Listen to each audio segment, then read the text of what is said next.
Chapter 61. Chapter 61 Flags 4. A dead boy's head was grasped by Gongan as he performed the ritual of binding. Not long after, he absorbed all the remaining death chi from the boy. Nice. Gongan smiled. He had absorbed the death chi of a whopping 16 people.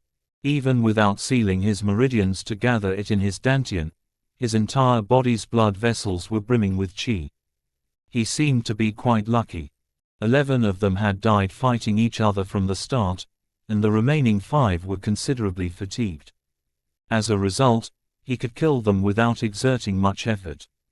How convenient. Those fools have made a foolish move. Jeong agreed with Gongan's words. Thanks to them sealing everyone's meridians with the jiamyunso, it became advantageous for Gongan. If they were in a situation where they could use their internal energy, it would have been difficult to kill the boys in this manner. But thanks to that, he was easily securing death chi. Well, if they're going to die competing with each other anyway, it's better for them to become the death chi of that guy. After all, she was a vengeful spirit. As such, she didn't particularly feel pity. Besides, in a place where people were killing each other to pass through the barrier, it was meaningless to dwell on such matters. By the way, I suppose that must be the flag. Indeed. Gongan set down the severed head and approached the flag. Although he had no intention of claiming the flag yet, his gaze was inevitably drawn to it as it was the objective of this barrier.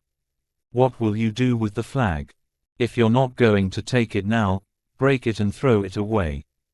I should. Or it might be more convenient to carry one around in advance for later. That's not a bad idea either. As he said that, Gongan reached to grab the flagpole but then stared intently at something. Even though his internal energy was sealed, his 5 senses were far more developed than ordinary people. What is it? There's something written right below the flag, near the base of the pole. What does it say? 3-form sword technique, break through the haze with sword light. As Jeong heard the mnemonic Gongan was reading, she immediately realized what it was. That is a mnemonic for sword technique stances. Sword technique. Hearing it, it does seem that way. Gongan agreed as it was a mnemonic describing sword stances. But why would such a thing be written here?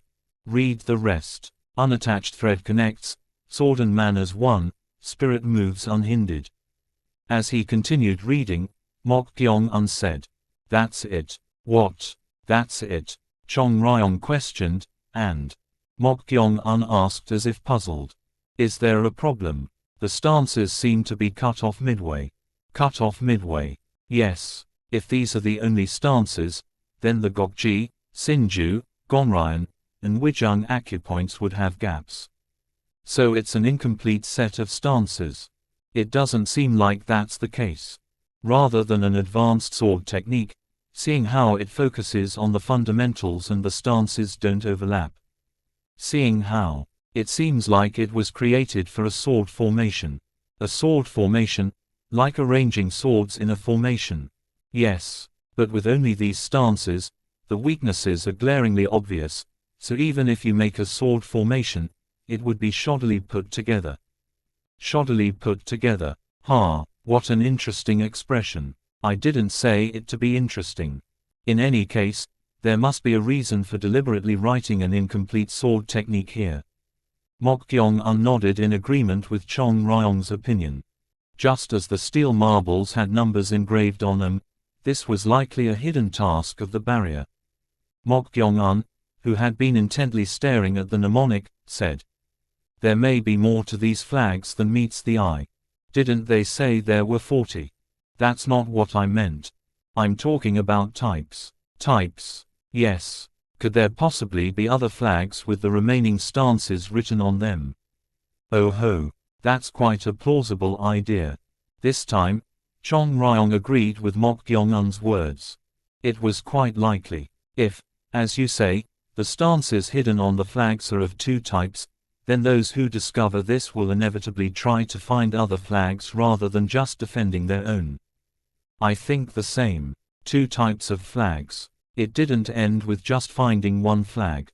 In the end, having 8 people stay at the flag location until dawn was just the visible task, and the hidden task seemed to be completing the divided sword stances. Interesting. It was inciting a fight in one way or another. Those who didn't notice this would simply end it like that, but any slightly meticulous fellows would make a move to aim for the other flags. The conclusion was that Jeong also had to find one flag of the other type. And naturally, 7 teammates had to be with that flag. It's gotten a bit tricky. But now that we know how it works, we'll have to select accordingly. As he said that, Jeong unsnapped the flagpole with the mnemonic written on it using one hand. Crack. As Chong Ryong had said earlier, it was to dispose of the flag. But at the moment he broke it. Flinch. Jeong frowned while looking at the flag. What's wrong? There was spell power imbued in the flagpole. Spell power. Spell power. It literally refers to the power of spells or techniques.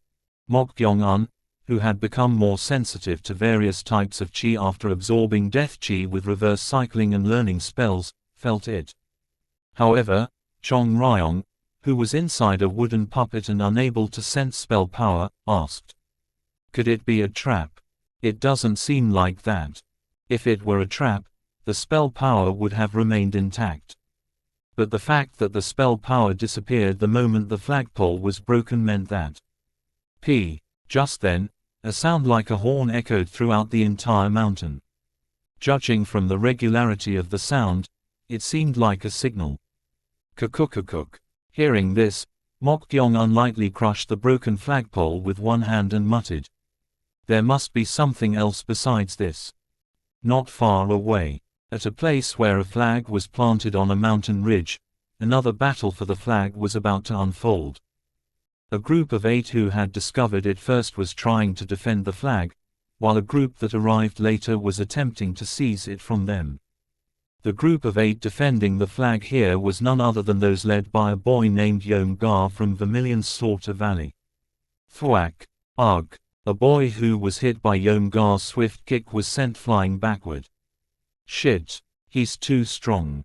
The boy who was knocked back thought in dismay as he recovered. Since internal energy was banned, he thought they could somewhat evenly match those from Vermilion's Slaughter Valley. However, their fundamentals were on a different level. It seemed they had diligently trained in external techniques as well, as the power of the kick was no ordinary matter. No wonder they're from Vermilion's Slaughter Valley. He started to think they might have picked the wrong opponent. The other guys seemed somewhat manageable, but thud, thud, ack. Unfortunately, there wasn't much difference.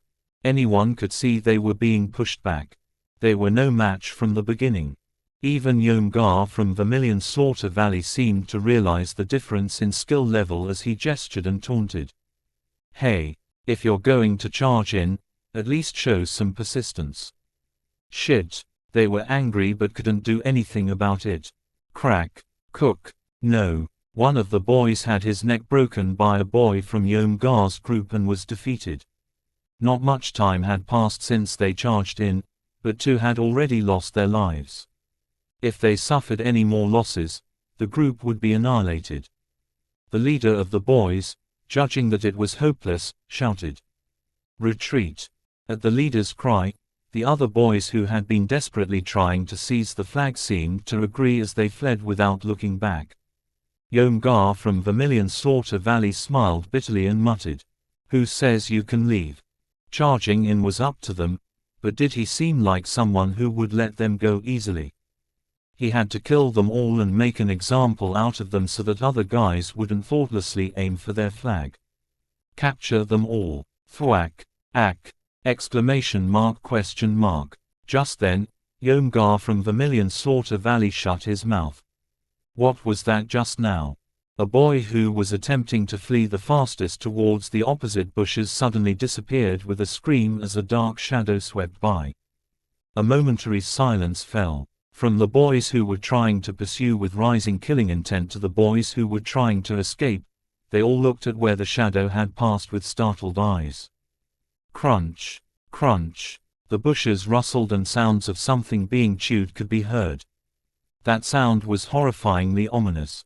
What? What was that just now? The boys unknowingly took steps back at the unpleasant noise.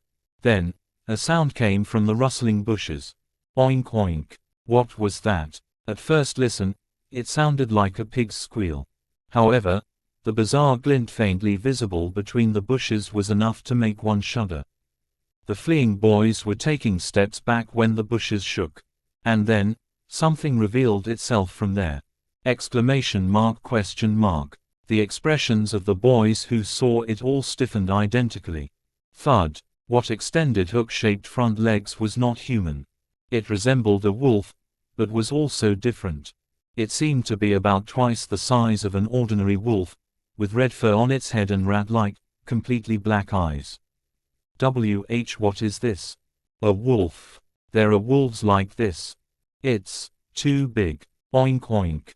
The monstrous beast making pig noises opened its mouth, revealing razor-sharp teeth filling its entire maw.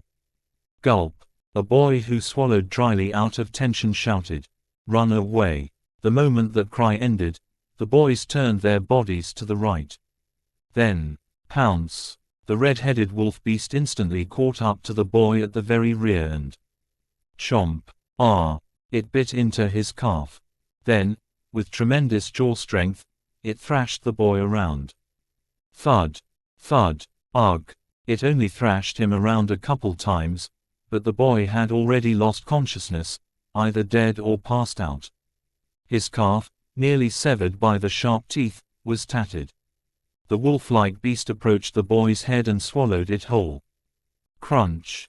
Crunch. Exclamation mark, exclamation mark, exclamation mark, exclamation mark, exclamation mark. At that sight, the boys defending the flag turned deathly pale. Right before their eyes, a beast was chewing on a person's head, so it would be stranger not to feel fear. This was the same for Jeong from Vermilion's Slaughter Valley. Shit. What rotten luck to have such a bizarre creature appear when internal energy was sealed. It didn't seem to be an ordinary monstrous beast. Even against regular wolves, it would be difficult to face them barehanded when unable to use internal energy. Let alone a beast of that size. It went beyond difficult. They might have to risk their lives. Should we flee? It no longer seemed like a situation where they could defend the flag. But it was also absurd to give up on the flag they had finally obtained because of that damn beast. Right then. Oink oink. The beast that had crushed and swallowed the boy's head now looked in the direction. Then, as if it had chosen a target, it scraped its hind legs on the ground and tried to launch its body forward. At this, Jeong from Vermilion's Slaughter Valley tried to shout. Run. Pounce. Squirrel. The moment the charging beast had only taken about 5 steps, it suddenly saw something and screamed, frantically stepping back. Then, snorting and exhaling through its nose, it changed direction. Swish. That direction was where the group of boys who had tried to seize their flag and ran away were. A boy who was fleeing in a panic while screaming said, What? Why is it suddenly acting like that? At this, Jeong from Vermilion's Slaughter Valley irritably muttered, Shit. How should I know? He also couldn't understand why the beast suddenly behaved that way. It looked like it was startled after seeing something. So he turned his head to look in the direction the beast had been looking, and that was the flag. Huff, huff, 3 boys were running like crazy. They weren't headed in a specific direction but just dashing towards whatever they could see. The terrified boys felt like their hearts would burst. Shit, shit, shit. While fleeing, another one of them was caught. Since internal energy was sealed and they couldn't use lightness skills, their running speed was only slightly faster than ordinary adult men. But that monstrous beast was different. It seemed to be even faster than a galloping horse. At this rate, will we all die? As this was happening, the running boy's eyes caught sight of a figure standing on the opposite side. He was momentarily startled and about to change direction, but realizing it was a person, he inwardly felt relieved. What? Who is that? And then, upon seeing him, he recognized him at a glance. It was that guy who had passed through first with a brutal hand during the steel marble competition. In a different situation, he would have ignored or avoided him, finding him unpleasant, but the boy shouted with a glimmer of hope. Hey, help us. Surely, that guy had also formed a group. If they all helped, maybe they could somehow face this monstrous beast. But what was with that guy's clothes, and why was there so much blood on his hands? Flinch. Moreover, looking at them running over, the corners of his mouth curled into a smile reaching his ears. Chapter 62. Chapter 62 Galgeo 1. A smile that reached his ears. Sometimes, someone's smiling face can lower the other person's guard. However, the moment the boy saw that smile in response to his plea for help, he felt a strong malice that went beyond mere repulsion. Flinch. This caused him to falter in his steps. But the other two boys weren't like that. Huff huff. Hey, help us. Some monster-like wolf is chasing us. They ran towards Jeong, pleading for help. At this, the boy shouted in alarm. Wait a moment, stop. Before he could even finish his words, the moment the boy who had run over to ask for help reached right in front of him, Jeong unnaturally grabbed his neck and twisted it.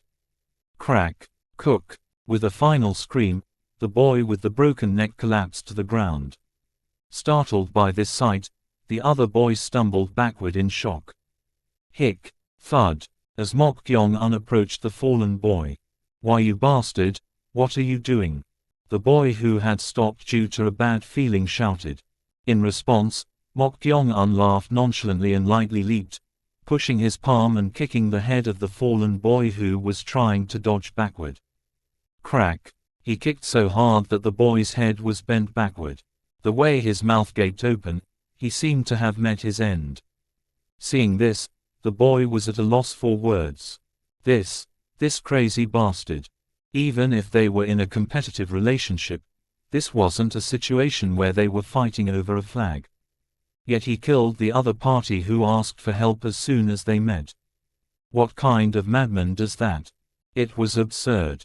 Oink oink. From behind, the sound of pig-like squeals could be heard. Along with it, the bushes rustled. Shit. A rough sound escaped the boy's mouth. He was truly caught between a rock and a hard place. Behind him was a monstrous beast, and in front of him stood a madman indiscriminately slaughtering others. No, perhaps the saying, a tiger in front and a wolf behind, was more fitting. Do or die. The boy, whose face was covered in cold sweat, chose neither the front nor the back but the steep cliff to the right. Ah! With a shout, the boy launched his body to the right. Tap. Whether it was the front or the back, if he was going to lose his life either way, he had no choice but to take a gamble. At that moment, he felt a strange sensation of something pulling the back of his head. With that, the body of the boy who was about to fall suddenly floated backward and flew back. Then, puck, the boy's head was grasped by Jeong's hand.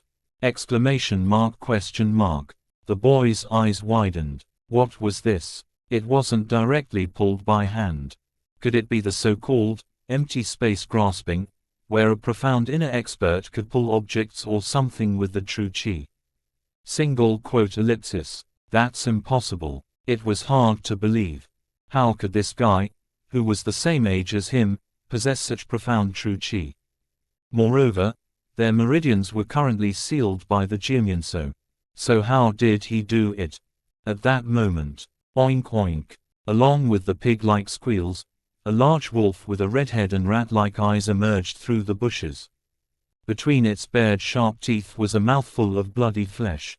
Seeing this, Jeong raised an eyebrow and muttered, "And what's this?" The boy whose head was grasped spoke hastily in a frightened voice. "I told you. Some monster-like thing was chasing us. So it was that. This isn't the time for that, we need to run away." Although he said that, it seemed too late already. The distance between the monstrous beast and them was at most 20 to 25 steps. It was too close to run away from that beast, which was as fast as a horse. Oink oink. The beast walked forward, drooling profusely. As if it thought it could catch them at any time, it narrowed the distance step by step. Feeling extreme fear from this, the boy muttered in a dazed voice. "Shit. It's all because of you."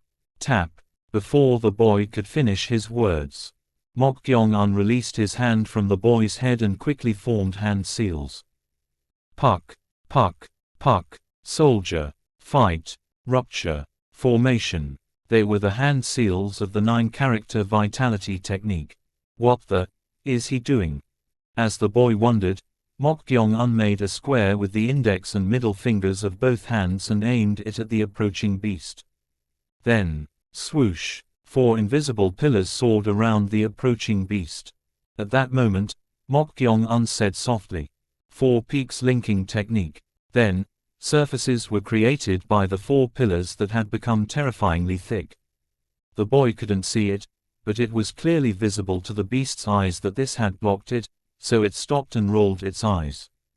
Then, as if it had decided to forcibly break through, it launched its body. Puck, squeal.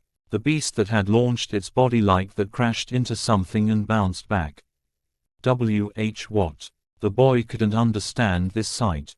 Nothing was visible, so why was that monster-like beast acting like that? Could it be that this guy did something? At that moment, Mokgyong made a gesture of opening his palm towards the trapped beast and then clenching it. Contract. Swoosh. At that instant, the 4 surfaces trapping the beast rapidly compressed. As the space narrowed, the beast seemed to panic and began thrashing around. Seeing the beast like this, Mokgyong unclenched his hand even tighter. Oink oink. Crack crack crack. The intervals of the beast's thrashing narrowed. At the moment when the intervals had narrowed to the point where it was difficult to move, the beast bristled the red fur on its head, and then let out a tremendous roar. Squirrel. Ack. The sound was so loud that the boy covered his ears. Mokgyong endured this and tried to clench his hand to crush the beast to death, but crack crack crack. At that moment, cracks appeared on the compressing surfaces. Then, crash. The 4 peaks linking technique shattered in an instant and the beast leaped out. Damn. When a spell imbued with spell power is broken, the backlash is suffered by the caster. Mokgyong-un's body was pushed back about 2 steps. Swish. Oink oink.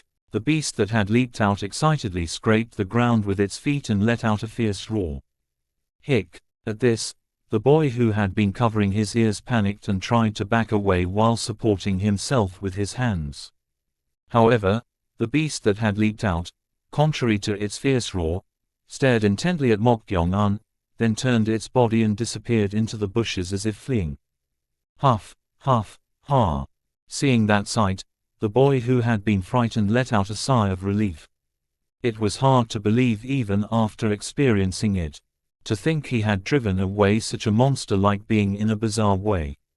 Then, a voice was heard near his ears. "Why are you feeling relieved?" Exclamation mark question mark. The boy, whose eyes had widened, tried to hastily get up. But it was already too late. Mokgyong untwisted the neck of the boy who was trying to get up. Crack.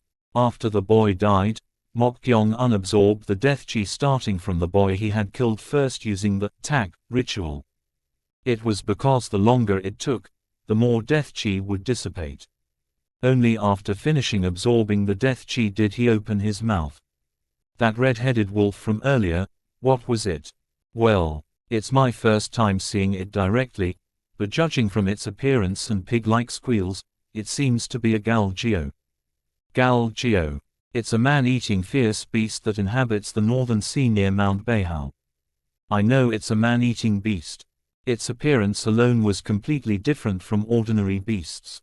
Moreover, being a man-eating beast, it must have been affected by sorcery. Rather, seeing how it broke the 4 peaks linking technique, it didn't seem to be a low-grade man-eating beast, so he asked. Judging from how it broke the spell, it doesn't seem to be of a low grade.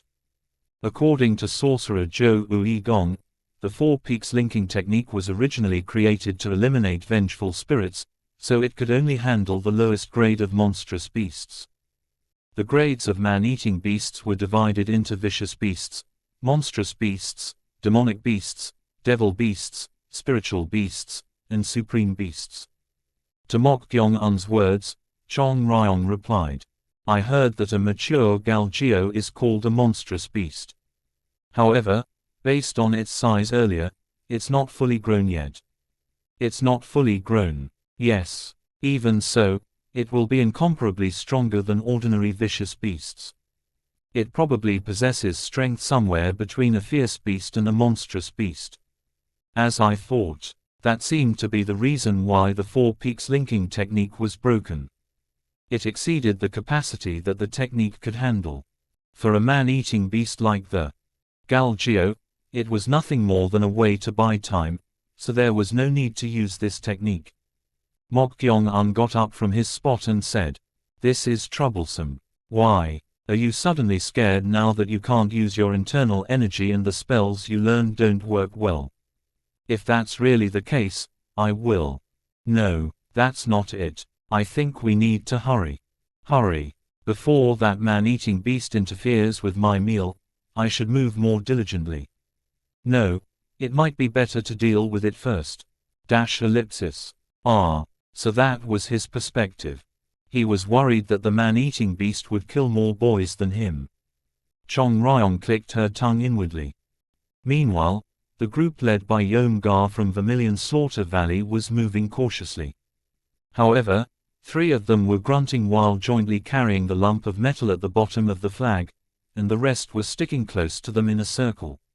One of the boys carrying the lump of metal complained, "No, if we're going to find a different type of flag, why do we have to carry this like this?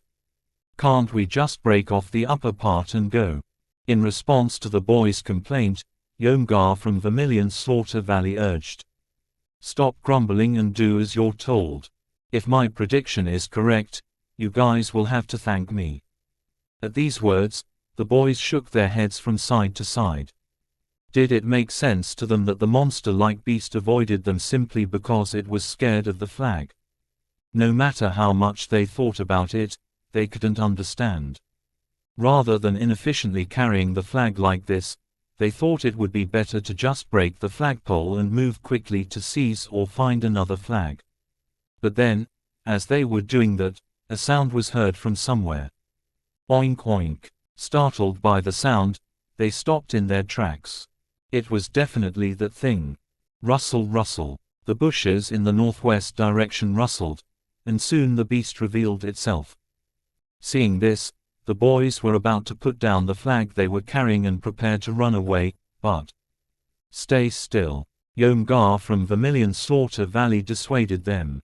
No, they should either run away or join forces to confront it, but what did he mean by staying still?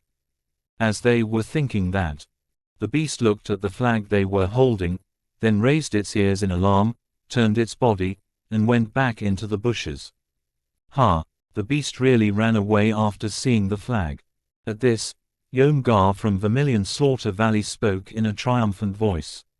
See, he confirmed that his judgment was correct. But after confirming this, a sudden thought occurred to him. If we do it well, we might be able to use it. There were probably few people who knew that the flag served as protection. The corners of Jeong from Vermilion Slaughter Valley's mouth curled up bitterly.